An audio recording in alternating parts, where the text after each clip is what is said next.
Hey y'all, it's Danny again. Welcome back to my YouTube channel. Um, this morning there was a distinct smell of coffee in there. I guess that can only mean one thing. The teachers are back out there, the students are out there, and the parents are leaving early to take their students to school.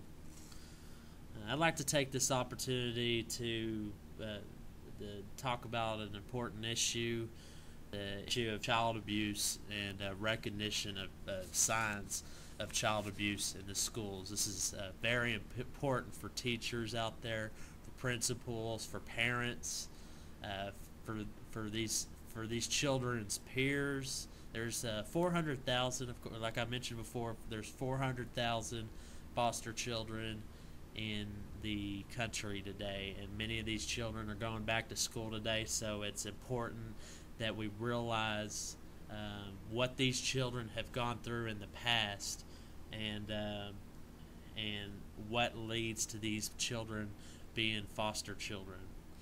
These are very important signs to take note of, and not that they always mean that the child is getting abused at home, but it's definitely important to intervene with if you ever see any of these signs displayed in a child.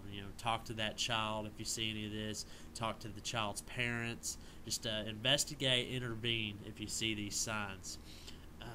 So I'd like to start with the general signs of abuse. They're nervous around adults or other authority figures, reluctant to go home, coming to school early, or staying late. They're very passive or withdrawn or aggressive or disruptive. They're tired a lot, or they may complain of nightmares or not sleeping well, and they're fearful and anxious. Some signs of neglect, which is very serious. It's a form of abuse. It's just still really serious. They're missing school a lot.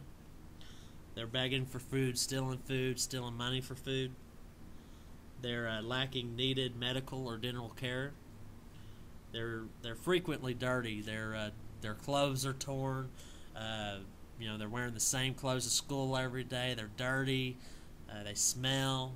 Bad hygiene. Using alcohol or other drugs. Saying there's no one at home to take care of them.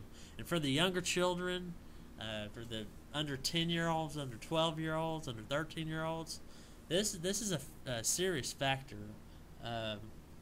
These children need supervision when they get home. I understand when you get into the older kids that they've got jobs, they've got stuff they can do after school, but these younger kids, it often leads to these kids being influenced easily, not getting the skills that they need. Somebody being there for these children is very important for the development of these children. The signs of physical abuse: unexplained burns, bruises, black eyes, or other injuries, apparent fear of a parent or caretaker, faded bruises or healing injuries after missing school. After, if they've missed several days of school and they come back with bruises or healing injuries, this needs immediate action. There's something going on. The missing school is a very big issue in general, so it's definitely a sign that there's something going on. Signs of sexual abuse: difficulty walking or sitting, or other indicators of injury in the genital area. Sexual knowledge or behavior beyond what is normal for the child's age. Running away from home, that's serious. And then signs of emotional abuse: acting overly mature or immature for the child's age, extreme changes in behavior, delays in physical or emotional development, attempted suicide, or lack of emotional attachment to the parent. So if you see any of these signs, like I said, it doesn't necessarily definitely mean that there's child abuse going on, but it's definitely worth noting, and it's definitely worth intervening with the parent, with the child, seeing what's going on. And if you still feel there's abuse going on, do not hesitate to report it. Do not hesitate to report it. You're not going you're not going outside of your pay grade. You're not going outside of your duties as a person if you report this from happening. This is very important to stop. This leads to many factors that are detrimental to our society when these factors aren't taken care of when the child is younger.